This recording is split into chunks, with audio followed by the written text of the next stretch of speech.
Nàìjíríà ẹjọ́ ẹ gbà mí o gbogbo ìfàkì ẹ gbà mí màá kọ̀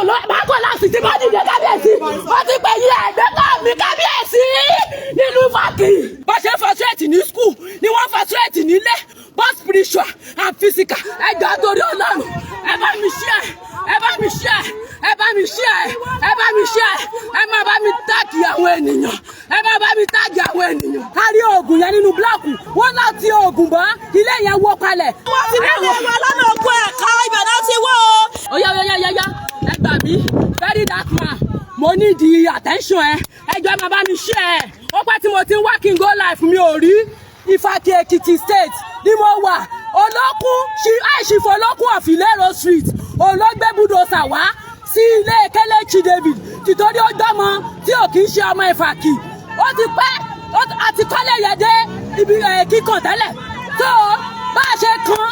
àti kọ́ tán wọ́n láti oògùn bọ́ ilé yẹn wó kalẹ̀ a rí oògùn yẹn nínú búlọ́ọ̀kù ayọ́ a bẹ̀rẹ̀ sí ní kọ́ a ṣe kọ́ tán ní 2 weeks ago lọ́kù kíkan wọ́n fún wa ní notice àmọ́ bóyá ìjà kankan wà wọ́n sọ anything fún wa kò sí any invitation wọ́n àrí lẹ́tà wọ́n pè wá lórí fóònù tàbí kárí text message wọn tàbí call kò sí nǹkan kan o akàndéédé wà nínú ilé lọ́sàn-án yìí ní olókùn ní àwọn yẹn wá tán ní wọ́n act on instruction of olókùn àìsífò olókùn of Ìfàkì Ekiti State ẹ̀yin ọmọ Nàìjíríà ẹjọ́ ẹ gbà mí o gbogbo Ìfàkì ẹ gbà mí o 4 bedroom flat wọ́n ti wó palẹ̀ pẹ̀lú búdòsà kò ṣẹlẹ̀ rí nílùú o ẹ gbà mí wọ́n ti lọ sílé kábíyèsí ẹ̀gbọ́n ara mi ní ọmọ ẹlẹ́mìí ni mo ti lọ bẹ̀ mo ní kó jáde síta fún mi kò jáde o ẹ gbà mí o ọlọ́kùn ó ṣe mú oyè ẹ̀ lọ sí òkè Ìfàkì ó wá ti bìlífù pé agbára wà nínú òun erílẹ̀ Ìfàkì kó gbà mí ẹ gbà mí o ẹ̀yin ènìyàn ẹ bá mi share ẹ jọ̀ọ́ torí Ọlọ́run ẹ bá mi share ẹ bá mi share ẹ má bá mi táàgì àwọn ènìyàn mẹ́wàá o a ní mo pè lórí fọ́ọ̀kẹ́dà mi lóhùn mẹ́wàá o ẹ gbà mí o Ìfàkì ẹ gbà mí o Ìfàkì ẹ gbà mí o gbogbo ènìyàn ẹ gbà mí o ẹ wo àwọn ènìyàn wọ́n ti wọ̀ mí bí wèrè ẹ jọ̀ọ́ ṣé ti rí báyìí wọ́n ti wọ̀ lọ́nà òkú ẹ̀ka ibẹ̀ náà ti wọ́ o olókùn ti ní kó wá wọlé ẹwà ẹgbà wá o jàre. wọ́n wo palẹ̀ búdòsà náà fi wọ́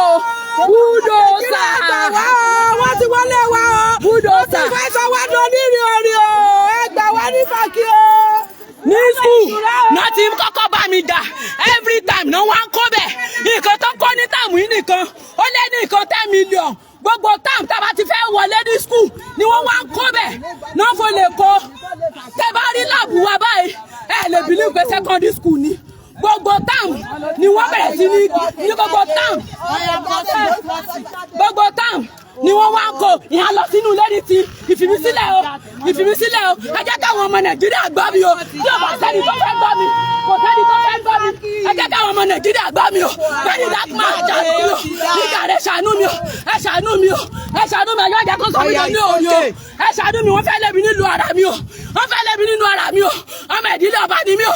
ilé mi lélẹ́yìí o lẹ́yìn àfihàn o ẹjọ́ ẹ ṣàánú mi o wọ́n ti sọ mi lóní òní o wọ́n ní mi ìgbúdọ̀ ní property ti Ìfàkì o bó ṣe frustrate ní school ni wọ́n frustrate nílé gbogbo ibì kan both spiritual and physical náà fi bá mi jà ẹ ṣàánú mi o ẹ gbà mí ẹ má bá mi táàgì àwọn ènìyàn tẹ́ bá mọ̀ gbogbo àwọn ènìyàn tẹ́ bá mọ̀ ní kẹ́ má bá mi táàgì ẹ jọ̀ọ́ ẹ ṣàánú mi o ẹ ṣàánú mi torí Ọlọ́run ẹ má bá mi share ẹ jọ̀ọ́ o.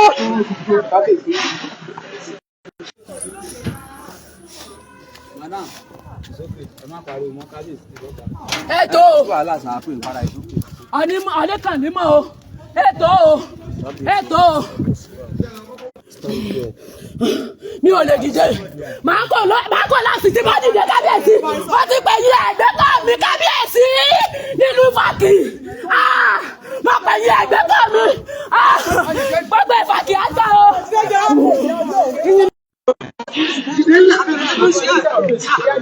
Mo yá tẹ̀lé bí.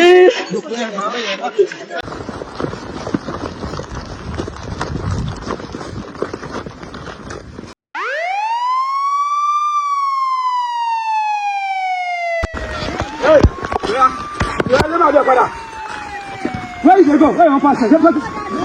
Tell them go back first. Fulani ni mi Kwambele, Fulani Bororo, were about 40 million. Popularity wọn nínú criminality 2005. Gbogbo ẹ̀ la mọ̀. Ojú kòkòrò ti ìgbàlódé òun ló kó bá ìran wa. Ó difficult kẹ́ gbọ́ pé wọ́n ní Fulani jí ọmọ gbé tàbí ó jí nǹkankan. Àìnímọ̀, àìkàwé ló kó bá Fulani.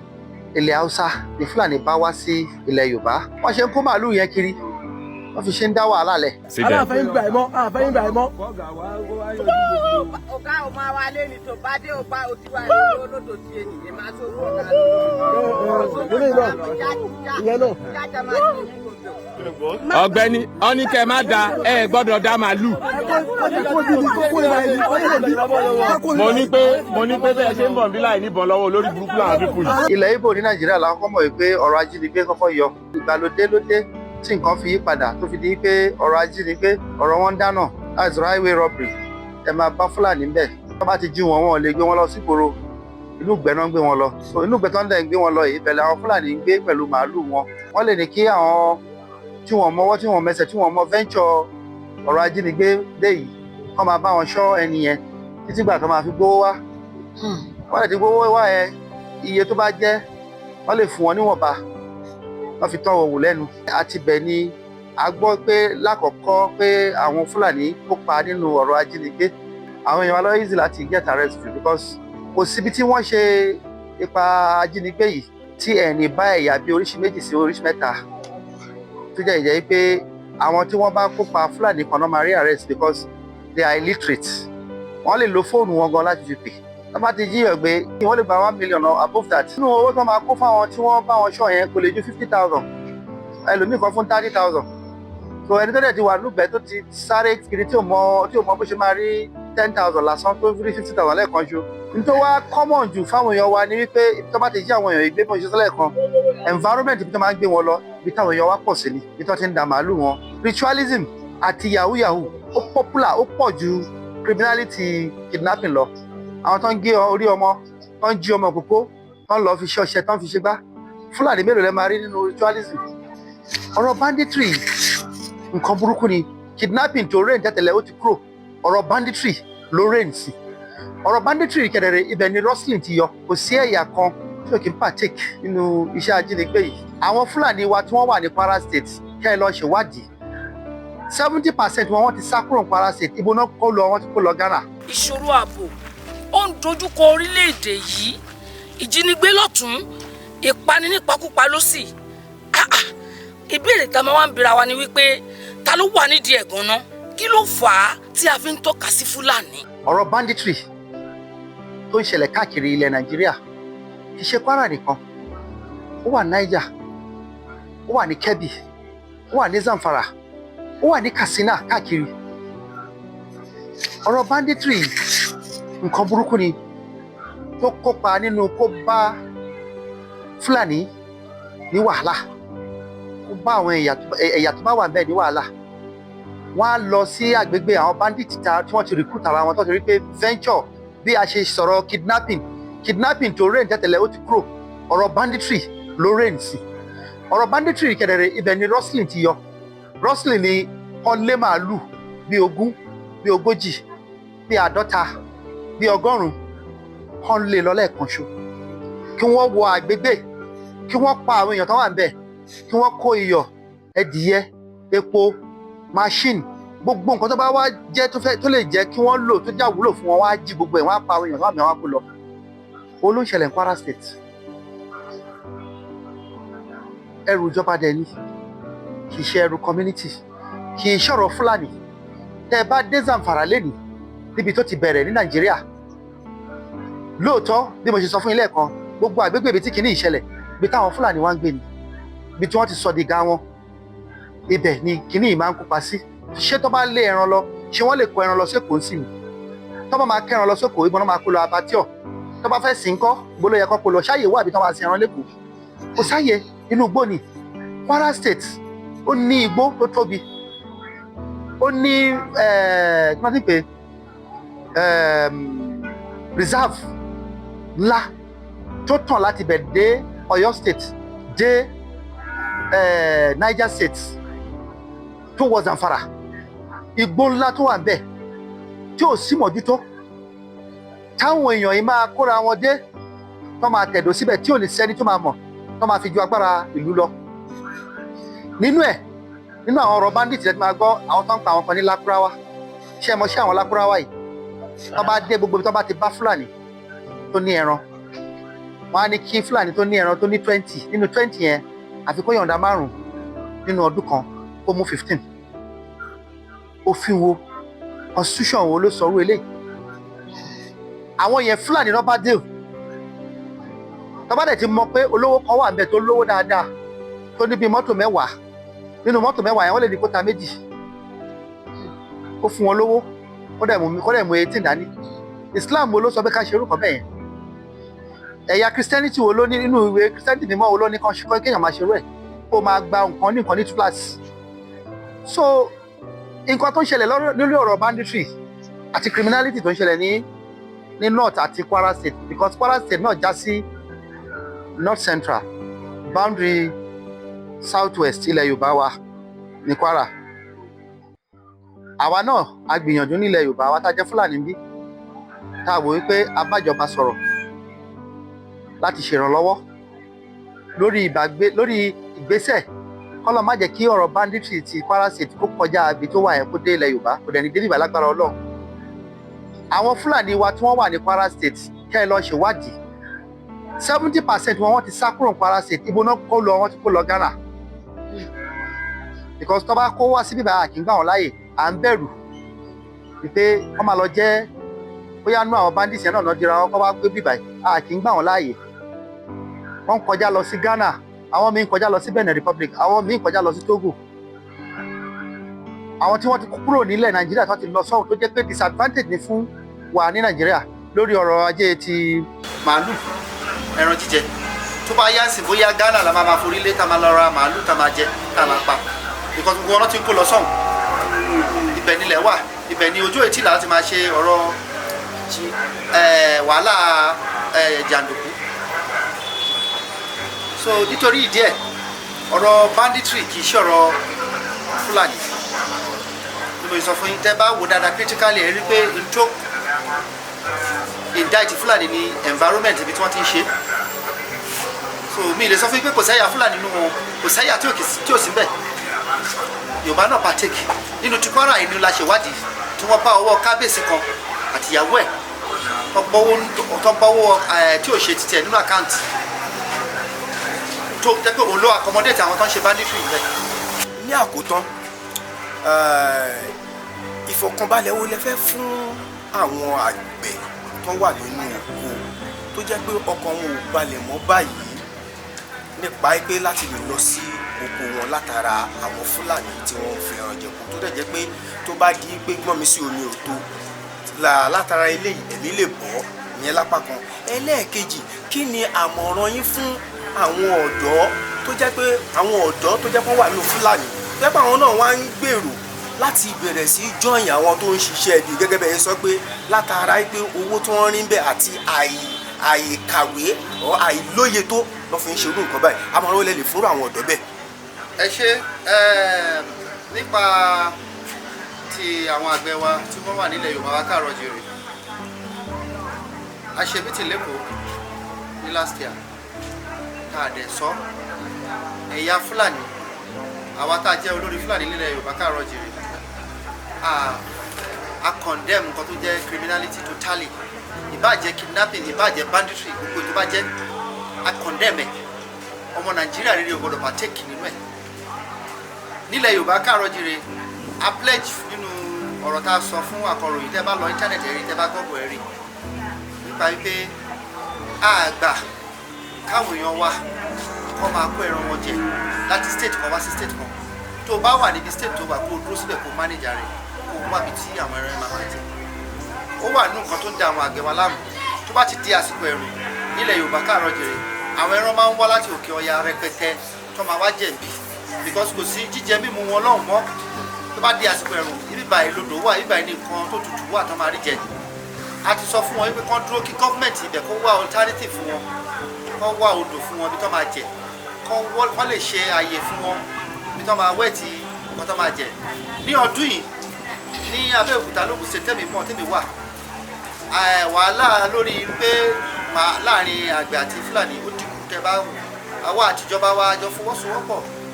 a make sure pé kò sálejò kan tó máa débi tó máa wá jẹ̀bi especially lórí ibi tí àwọn ìgbàgbépọ̀ Fúlàní àti àwọn èèyàn wa tí wọ́n kọ́lé ní site a ti sọ fún wọn tá a bá ti rí pé development bá ti bá site tó bá ti jẹ́ Fúlàní sún síwájú o lè kọ́lé síbẹ̀ kó máa gbélé ẹ̀ but àwọn ẹran ẹ̀ make sure pé kó sún wọn síwájú kó wá bí lọ́jẹ̀ sí tí wọ́n ní máa disturb àdúgbò tí wọ́n ní máa disturb gbogbo nǹkan mo ṣe blọọkù màálùú fọ lóríṣiríṣi gbogbo ẹ̀ lásọ a dẹ̀ sọ nínú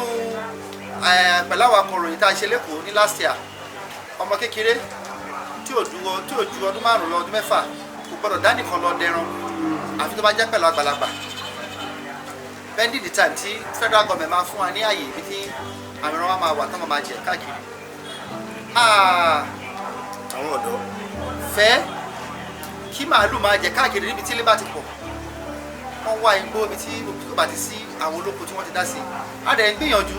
à make sure pé a ní aṣojú ní local government kọ̀ọ̀kan either chairman either seriki ni kó wà bẹ́ẹ̀ kó máa ṣe àmójútó àwọn èèyàn wa láti máa bá wọn sọ̀rọ̀ láti má jẹ́ kí wọ́n wọlé rẹpẹtẹ kọ́ inflood ibi tí ó yẹ kọ́ inflood sí ibi tí àyè bá wà kọ́ manager bí o tó bá sáyè kọ́ má wà síbẹ̀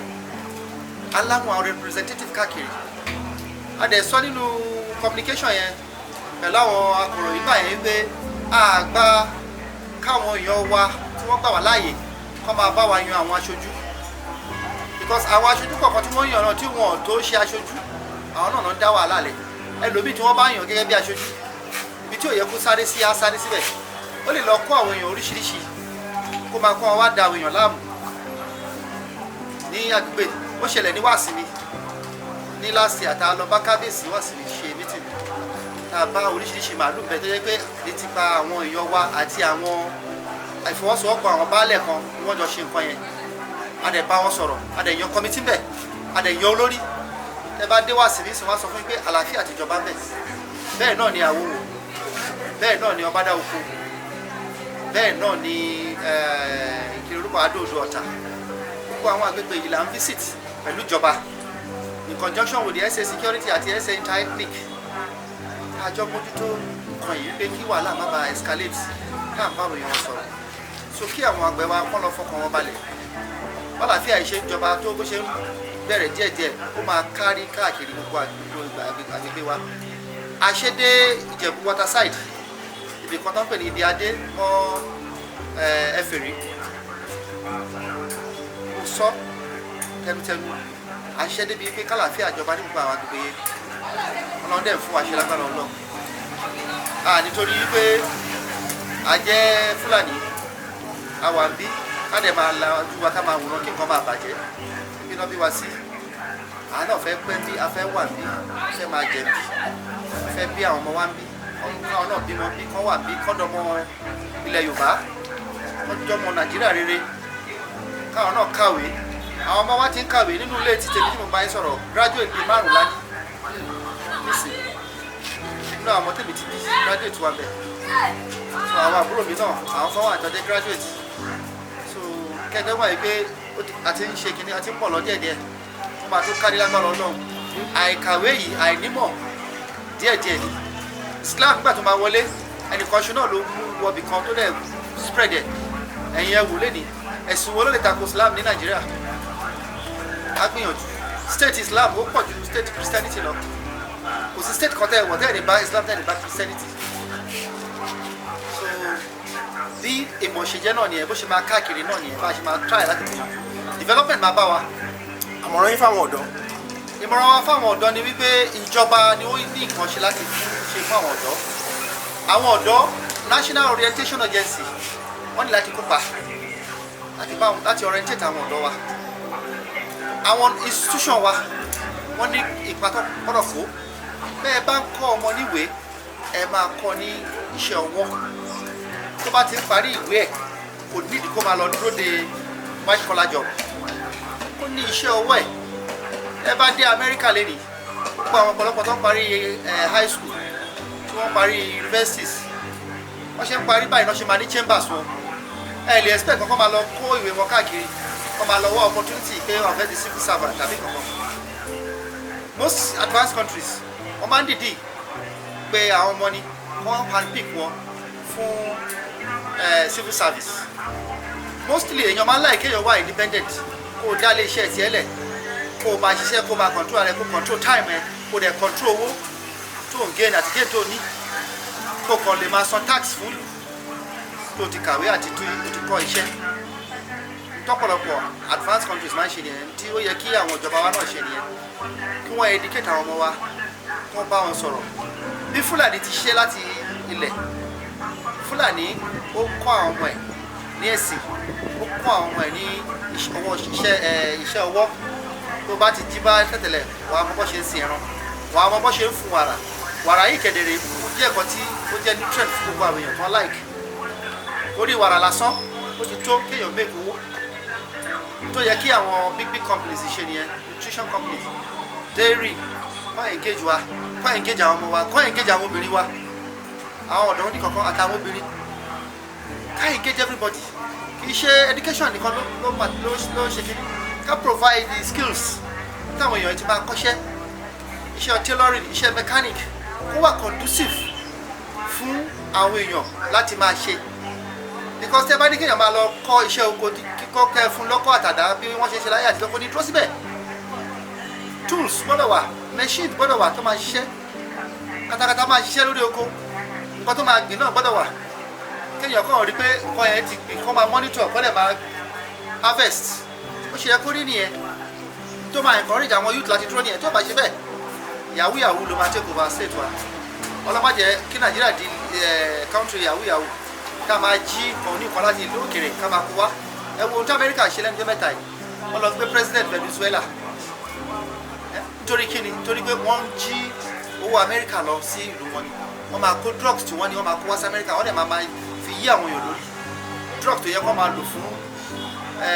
pharmaceuticals, wọ́n máa wá tà fún àwọn ọmọ kan káàkiri àwọn kéékèèké níta, wọ́n máa fi fagbó, wọ́n máa fi ṣe nǹkan. The same thing náà ló apply fún yahoo. The same thing ló apply fún yahoo. Drugs àti iṣẹ́ yahoo iṣẹ́ kan ṣe náà ló ṣe. Because téèyàn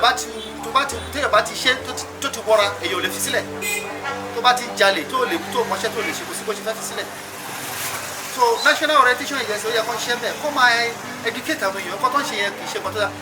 Christian and religious leaders káwọn náà máa sọ ní àwùjọ ẹ yé jalè, ẹ yé jí nǹkan ní nǹkan, ẹ dúró lórí tó jẹ́ nǹkan tí tó yẹ kó máa sọ fún àwọn ọ̀dọ́ wa nìyẹn, tó yẹ káwọn ọ̀dọ́ wa máa kọ́ nìyẹn. Àìkọ́bi ara sí ẹ̀sìn, àìkọ́bi ara sí kí ìjọba ṣe iṣẹ́ títí ẹ bó ṣe yẹ kó ṣe, òun ló gbé wa sípò tá a wà yìí. Tí yahoo bá ṣe yahoo tí ó bá ti ró, òun ló máa lọ jí ọmọ ọlọ́mọ tó máa lọ pa tó máa fi ṣe ritualist. Ṣé criminality ò ti dé? Tàbá rí nǹkan ìkọ̀tẹ́lì agbára Ọlọ́run Nàìjíríà ṣe bó ṣe wù. Ó kí bàbá wa ṣe kí tí wọ́n ti ń sọ̀rọ̀ látàwọn pé ẹkú làkàyè panu làkàyè. Mo dẹ̀ kí ẹ̀yin wa tí ẹ wà lé tí ẹ farabalẹ̀ tí a jọ bẹ̀rẹ̀ tí ẹ lè tí pàdé tí bàbá ti yànnú náà fún wa pé àjọṣepọ̀ tó wà láàrin àwa àti Fúlàní kì í ṣe kékeré, ọmọ ìyá kan náà ni wá, kí á nífẹ̀ẹ́ ara wa gẹ́gẹ́ bí wọ́n ṣe sọ pé ààyè táwọn bá wọn nílùú Abẹ́òkúta ìwé kára tó wà ní Randa 1993 ni àwọn ti débi. Kí ni ìbọ̀sà mo dẹ̀ rí wípé ìfẹ́ tó wà láàrin ẹ̀yà àti àwọn Yorùbá tó wà nínú kì í ṣe kékeré. Lágbára Ọlọ́run ìfẹ́ náà kò ní dògbò, àwọn máa tẹ̀síwájú. Ẹ̀yin lọ wá nílé bí ó ṣe ń lọ ní ẹ̀ṣẹ̀ gbọ́ yẹn, gbogbo àwa tí a ní àjọṣepọ̀ láàrin àwọn Fúlàní tàbí àgbẹ̀ tàbá ìyá wa ẹ jẹ́ ká ṣe déédéé fún wa nítorí pé ọmọ ìyá kan náà ẹ ṣe ó ti gbà kan. Ìrírí mi o, ọ̀rọ̀ ń bẹ nínú ìwé kábọ̀, ohun tẹ́ mọ̀ lẹ́mọ̀, ohun tẹ́ ò mọ̀ ẹ ò mọ̀ rárá.